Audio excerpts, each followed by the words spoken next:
guys, welcome back to my channel. This is the Master Matriarch. You are at Master Matriarch's Canines, and in case you don't already know me, my name is Jean Pam, and I've been training dogs since 1969. That's about around 55 years. I have seen many different ways of training dogs. I have many different types of techniques. I treat dogs as the unique individuals that they are. And you know, I use everything from voice to tools. Well, voice is part of a tool of my toolkit. And I have trained everything from Chihuahuas to Catahoulas and Cairn Corsos as such. So guys, I mean, I've trained in many areas, including protection. So I know what I'm doing, folks. Really, I do know what I'm doing. I presently have 8 dogs. 2 were rehomes. One was actually due to the wonderful lady Gail. Her heart was in the right place. Unfortunately, her skills were not. And you know, we're very close friends. She comes over regularly to visit the dog, who used to be Ina, but I renamed her Nikki for various reasons. Now, sorry about that. I named her Nikki actually. I want to let you know, guys, this video is going to go in several different places. What I am doing right now, we have arrived at the park where I often take the guys. They have not been out and running around for a little while, so you may see them get a little bit wild. Then again, they may be right on point. I don't know. We have been doing a lot of whistle training, and I'm going to show you the whistle right here. This is it. This is what it sounds like that. Now, it may not seem like a big deal to you, but the dogs can definitely hear it. They're very responsive to it overall. They are wearing their e-collars for a just in case. As I said, they have not been out running around for a while, so they may be getting a little bit crazy. And hopefully, I don't see at this moment any chickens or anything out here. So hopefully everything will go well.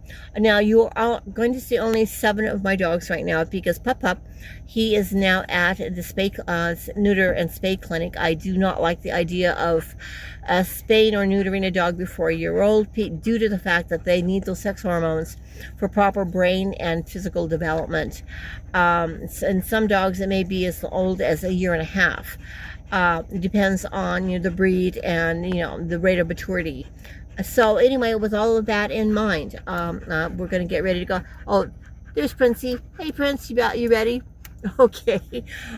So they all know where we are. They all know what's going on. Also, I want to talk to you a little bit about my good friend, fellow dog trainer, and incredible tactical and movie dog trainer. Okay, Christophe Clugston. He's also known as Jedi Dog Master. And matter of fact, it was Christophe that gave me the name Master Matriarch. He's been coming under some fire lately, and I am going to come to his defense. I am not, he's perfectly capable of taking care of himself. This guy was actually a fighter in the past. I mean, as in kickboxing, etc. So he's big on martial arts. He also has Clugston Combat, defensive, as such. This guy has a lot of skills. But what I'm going to talk about with you today is his incredible tactical and movie dog training skills. He comes under fire because a lot of people don't understand what he's doing. He makes some very complicated types of training look super easy, and so it's easy to brush it off. I do the same thing. It may seem like a simple thing to call your dog and have it come to you, but if you've got a dog that is having issues with recall, that's not necessarily an easy thing to do. And I'm doing it with, right now I'll be doing it with 7 dogs. They're out running around in my field, not my field personally, but I come to this big baseball field. I let the dogs run around and play, be dogs. Okay, and you may think that having your dog sit stay is an easy thing. Not when you have a pack. That's a whole different dynamic, a whole different mindset, and a whole different skill set to get the dogs to wait in my car and then come when they're, me walk away and have them come when I whistle for them, and come back when I whistle for them. So anyway, guys, let's get on with this, and we're gonna head over to the field. I'm gonna open the doors and such, and come along with my journey today. I'm also delaying a little bit because my phone is has a low charge. It's at 25% now, so hopefully this will work out okay. You can hear my engine running in the background, and that is just simply for the charge. So let's get on with this video, and hopefully all will work out well. Okay, so this is going to be the field as usual that I'm going to be taking the guys. They have huge option and possibility of taking off down this road into the woods. All these trees and stuff is all part of our rainforest, but it's the as you can see here, this is the more civilized area. So hang on and let me get this guy started. Wait.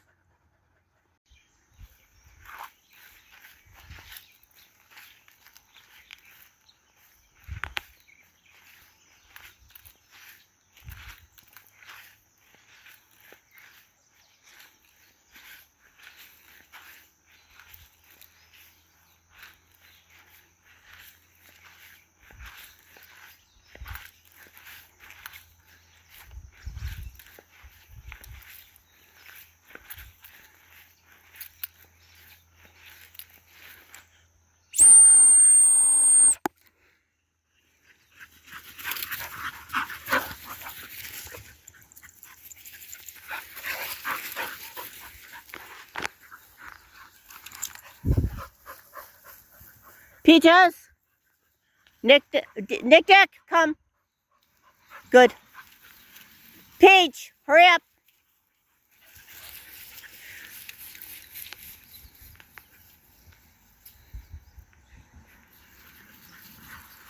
Good job. Okay, this is about recall. You did see the stay. I had to try it a couple of times because the guys got a little bit excited. But as you saw, it worked out fine. Don't worry, I clean all this up. So we're going to be out here for a little while. I'm going to let the dogs do their doggy thing. Oh, there's the other ones over there. And over there, there's Peaches. There's Shay. Please don't make comments about his hair. He's an older dog and he does suffer from alopecia, which means hair loss. He does not have mange, guys, so I don't want to hear about it. This here is Bo. He's an American Pit Bull Terrier, or Staffordshire Terrier.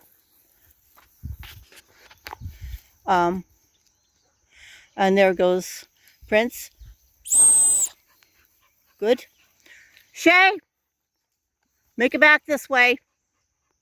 I just called them back, and as you can see, here they come. Go run. Go. And they will run on command, as you can see there. Good. Go, guys. Go. Anyway, that is Nikki, who used to be Ina. She is a Australian cattle dog. That there is Prince.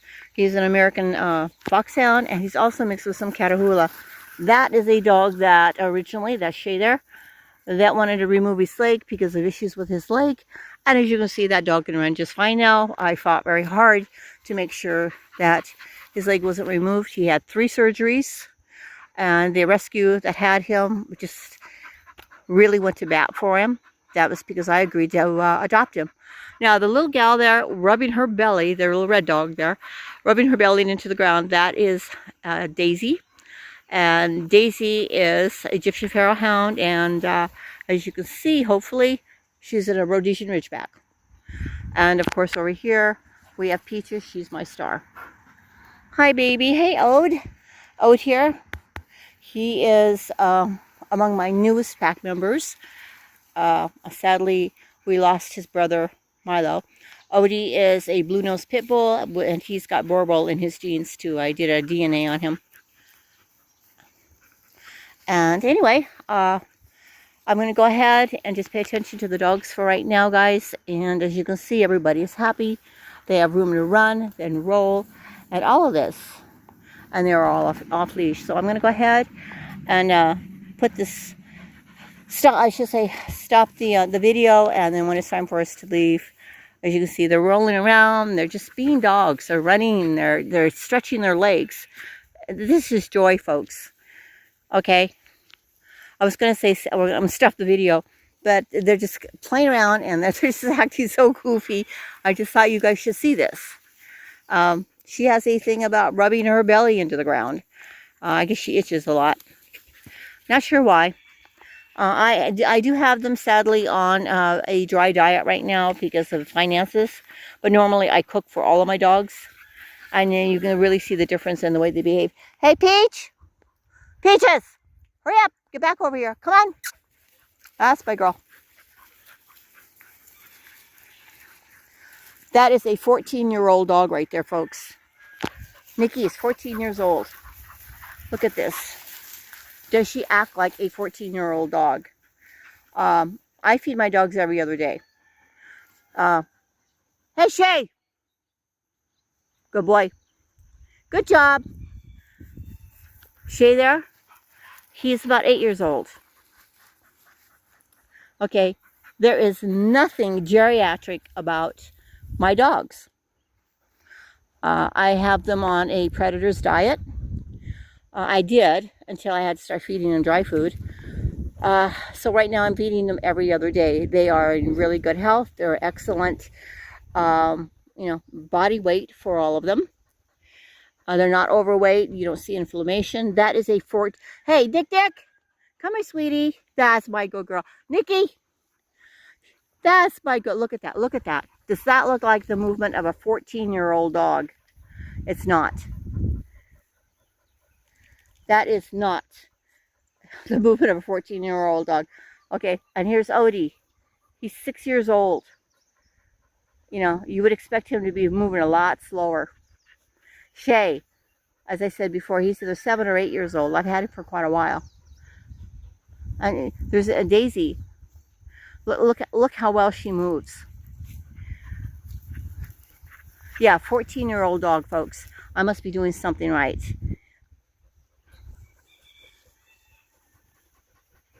I originally thought that she was 11, but Gail came over and talked to me. Gail is a person who has had her for like years, about 6 years. She gave me the dates, and she was not 11. The dog is not 11. She's actually 14. And hey, baby, what you doing? Go play. Go on. Now, Christophe Clugston and I, the Jedi Dog Master, was just talking about this. Dogs need to be able to interact with other dogs. Look at this, guys. Incredible, isn't it?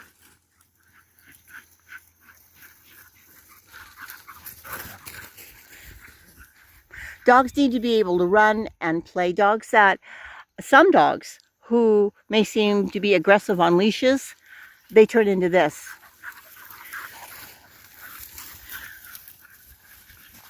When they are allowed to get off leash. But see, as you can tell, my dogs have been trained off leash. They're all wearing their e-collars. And then, you know, sometimes things happen. There's Peaches. Look at her. Look at these guys. And they're all staying within the confines of the boundaries that I've previously set for them. In this area, they could so easily take off right there, run down this road, and raise hell. But look at this. Off leash, folks. Hey, Larry, check it out. Larry Crone. I'm fortunate enough to live in an area where I can do this. And see over there, I'm always amazed at Shay, because I was told that his leg was in such bad shape that it had to be removed when I first got him. And so he had a bone infection due to a surgical pin left in his leg.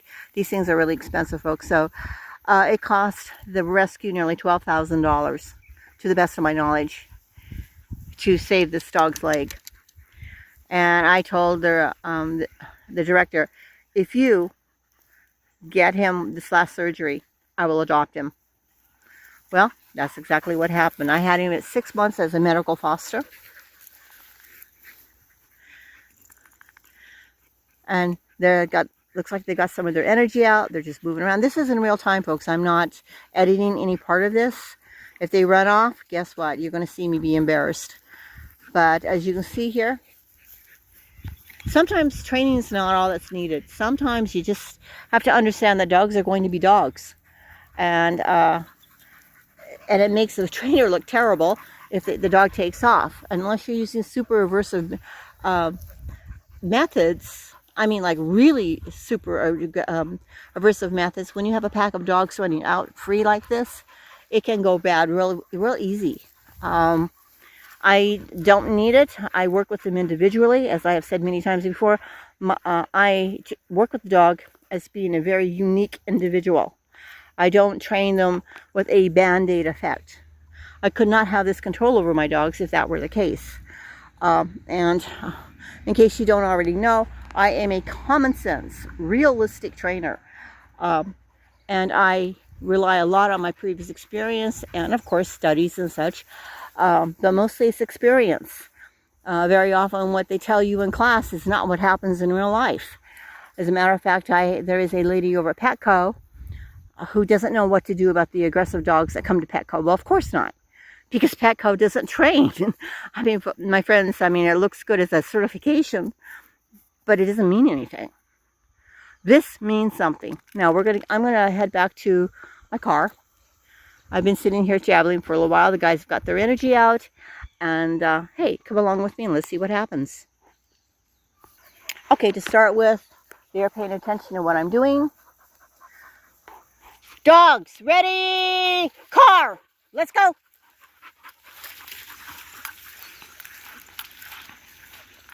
Good job, let's go. Jump, jump, good work. Good, good. Come on, guys, go car. Good job, Peachy. Bubble, jump, jump, go.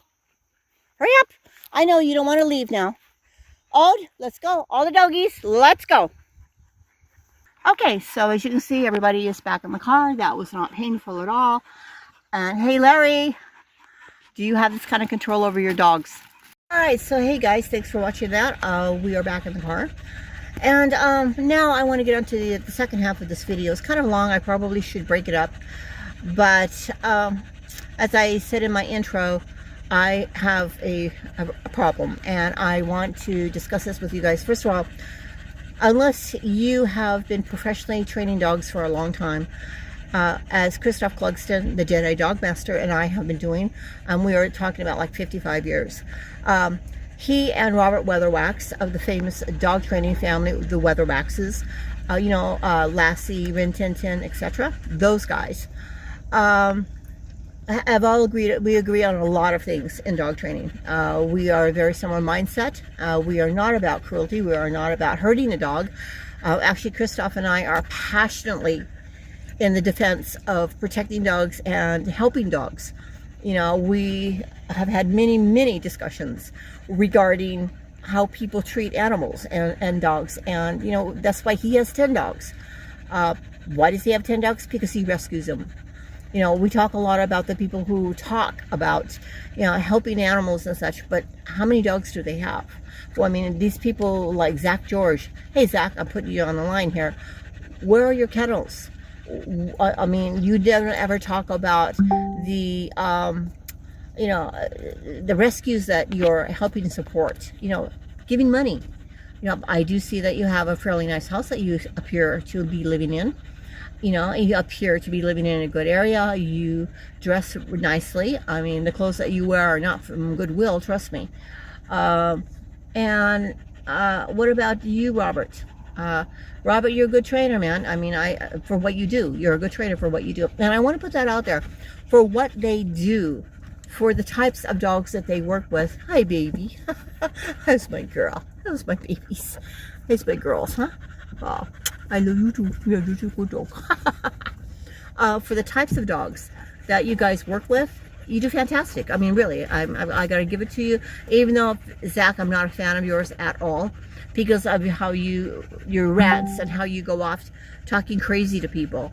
You know, trust me, my friends, one size does not fit all. All right.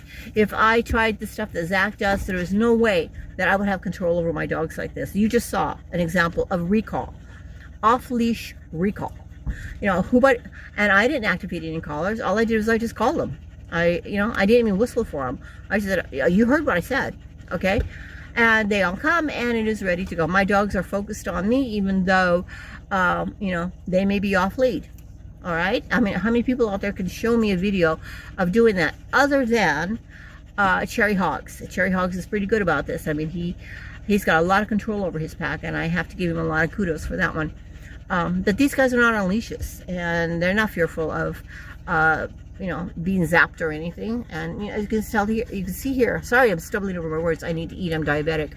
As you can see here, yeah, my dogs are very affectionate to me.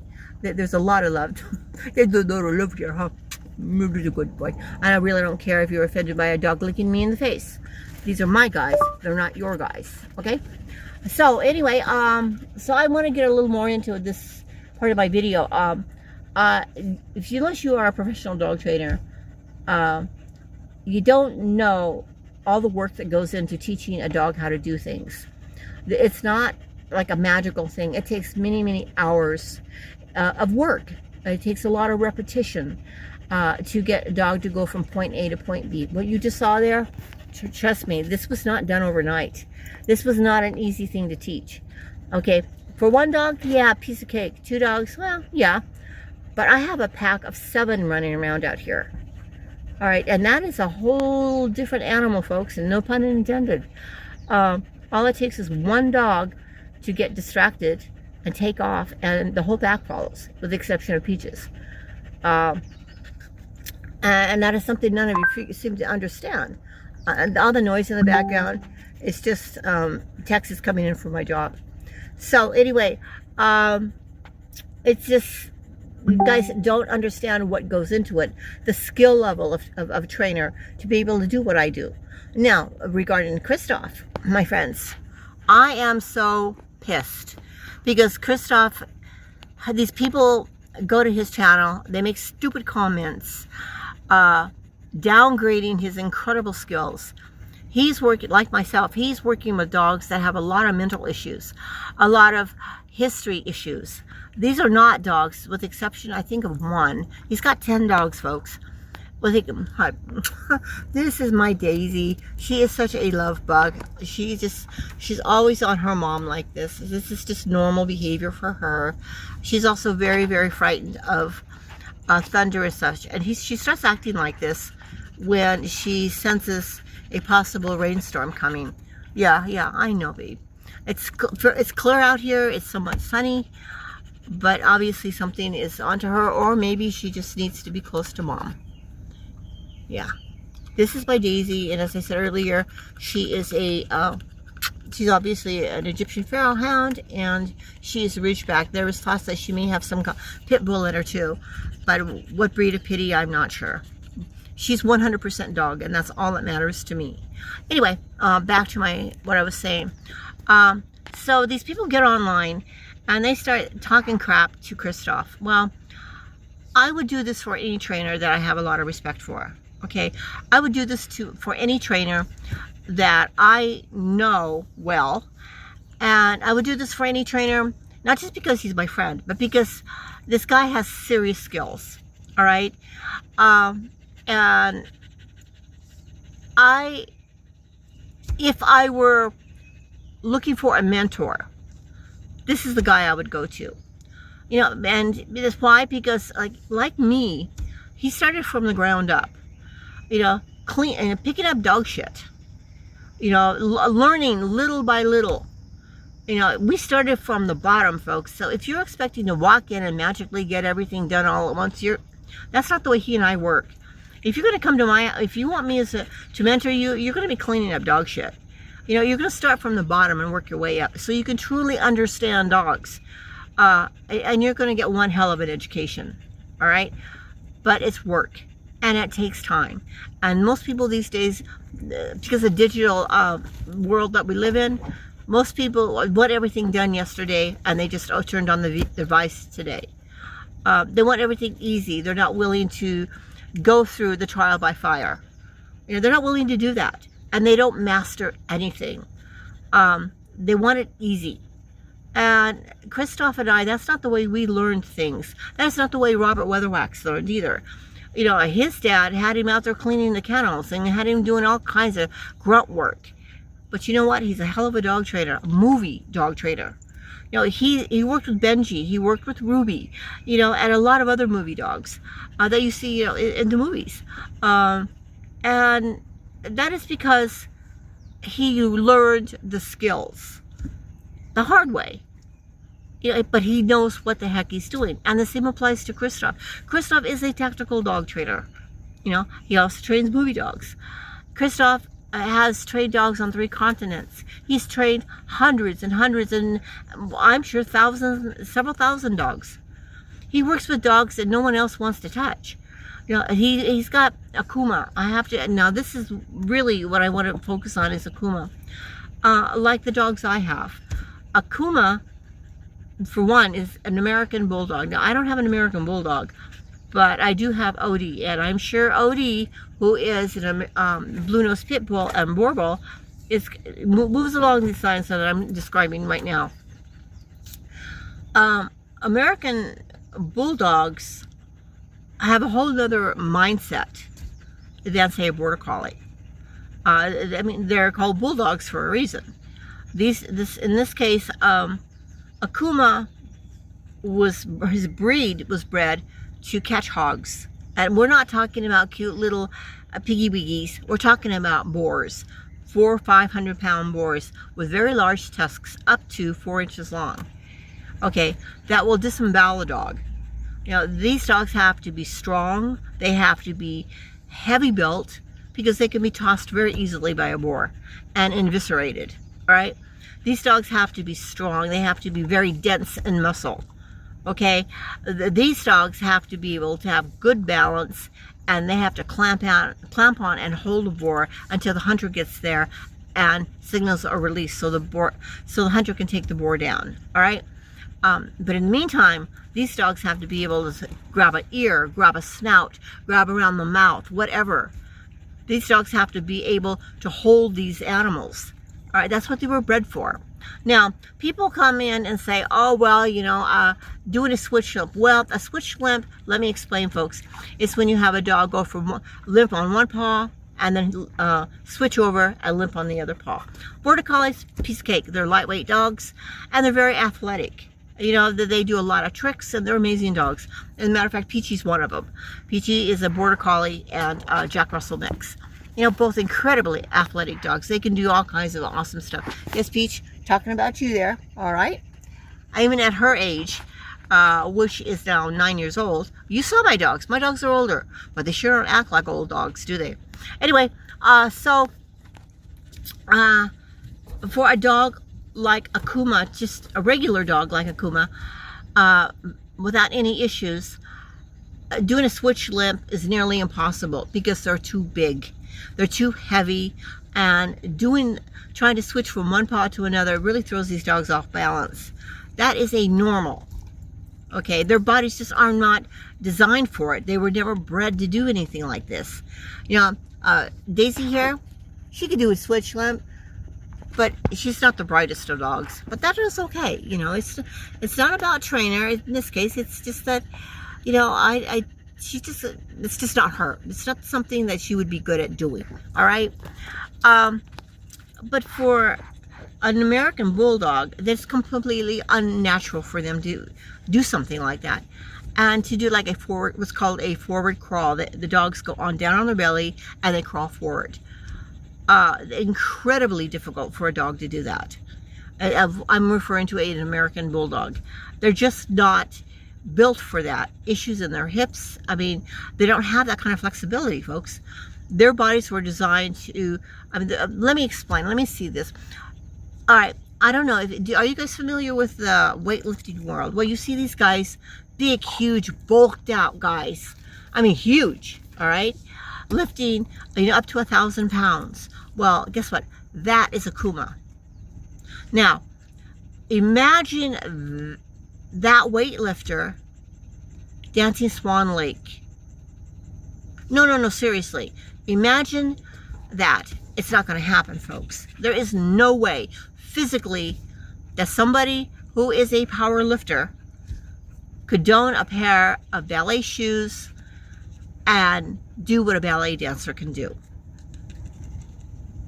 Giving you a moment to think about that. Okay.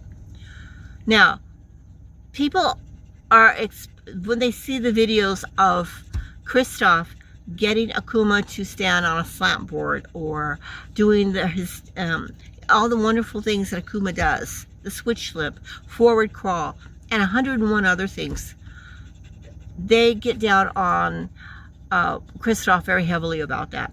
But here's another thing that I said I haven't explained. Akuma is autistic. If you have autistic children, you know where I'm going with this. All right? If you are around autistic people, you know where I'm going with this. Christophe is the only person this dog will respond to in a positive way. He doesn't have a meltdown around. Okay, not only that, Akuma was unwanted. Akuma actually chose Christophe. He didn't choose this dog. This dog chose him. And this dog was in a really bad condition when Christophe got him. All right? And the monsters that had this dog haphazardly chopped off his tail. Dogs, like cats, need their tails for communication. They need their tails for balance. And then it turned out the tail was also broken. So Akuma has many, many disadvantages here. And for him to perform, you know, the tasks that Christophe asks out of him, folks, is incredible. All right? And as a trainer, folks, I don't know if there's anybody out there that can touch him. All right? On YouTube. I don't really think there is. Christophe gets this dog to doing some most amazing things. But if you don't know what goes into that kind of training. See, I have a background also with special ed. I had quadruplets, which is 4 babies. They were born prematurely. My only survivor weighed 1 pound and 15 ounces when she was born, and she was 1.5 inches longer than a Barbie doll. She was given a 10% chance of living for a week, 5 days. And sadly, I lost her in 2021 to cancer. She was born in 1981. Okay. During that time, she had some minor brain damage due to a brain bleed, also known as a stroke. Within the first 5 days she was in the hospital. It was minor, but it was there. She was also totally blind. So I am very familiar with working with people and children who are not quote-unquote normal, all right? And so I can very much relate to Akuma and what Christophe, the skills that are required for Christophe to train this dog. All right, so I know I sound like I'm just ranting, but I want you guys to really understand this, okay? I want you to clearly understand what an incredible trainer this man is. And this is for all the idiots out there who come on and say, oh, well, that's easy, that's nothing. I'm going to only say these 2 words to you. 3 words. 4 words. Go fuck yourself. Because you don't know what you're talking about. Alright, hey guys, thanks for watching. I know this was a really, really long video. I might just go ahead and split it and make it a little easier. This is I'll just say, do this as part 2. Alright. Because I know you probably got things to do and you don't want to sit around and listen to me all day long. Alright guys, hey, take care. And as, there she is again. There's one thing that also in dog training, there's something you really need to look at. Are the dogs happy? If your dogs are happy, if the dogs are responding to your commands in a good way, that is also a sign of an incredible trainer. All right, take care, guys. We'll go ahead, and as always, if you don't train them, do the right thing. I promise you, folks, you are training them. Whether or not you realize it, you are training them to do the wrong things. Take care now, and this is the Master Matriarch and Daisy saying aloha from Hawaii.